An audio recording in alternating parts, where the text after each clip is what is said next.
jadi kerja kantor kan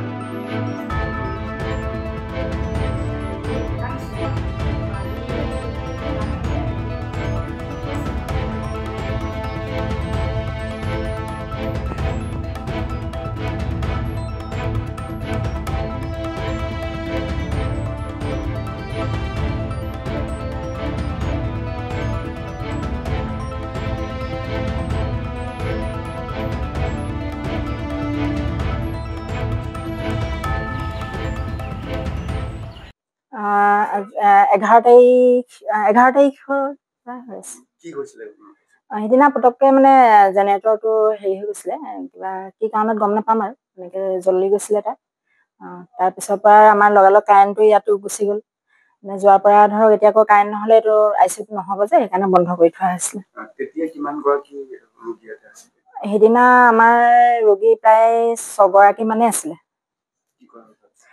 তেওঁলোকক মানে আমি আমাৰ ছাৰে গগৈ ছাৰে সেইদিনা হেৰি কৰিছিলে, ছাৰে লগালগ তেওঁলোকৰ 2জনমানক চিফ্ট কৰা হৈছিলে ৱাৰ্ডলৈ। তেওঁলোক মানে এনেও চিফ্ট কৰিব পৰা হৈ আছিলে, আৰু বাকী কেইজনক ডিব্ৰুগড় মেডিকেল কলেজৰ কাৰণে ৰেফাৰ কৰা হৈছিলে।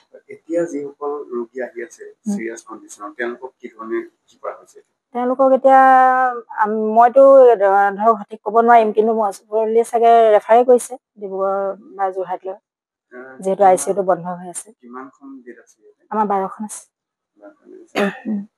যিহেতু এতিয়া দেখা গৈছে যে শিৱসাগৰৰ ভটিয়াপাৰত এটা খুব ডাঙৰ দুৰ্ঘটনা হৈছে, যাৰ ফলত একাধিক এজনৰ পিছত সিজন লোক আক্ৰান্ত হৈছে, অসুস্থ হৈ পৰিছে, চিকিৎসালয়লৈ আনিছে। কালি কি অনুভৱ কৰিছে?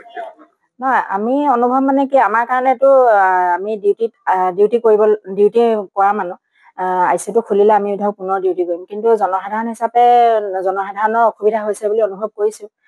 ধৰক আমাৰ যিহেতু গোটেই শিৱসাগৰৰ ভিতৰত ICU এইটোৱেই, আৰু পেচেণ্টবিলাকক ৰেফাৰ কৰিবলগীয়া হৈছে, সেইটো বাবে জনসাধাৰণৰ নিশ্চয়কৈ মানে হেৰি হৈছে আৰু তেওঁলোকৰ অসুবিধা হৈছে।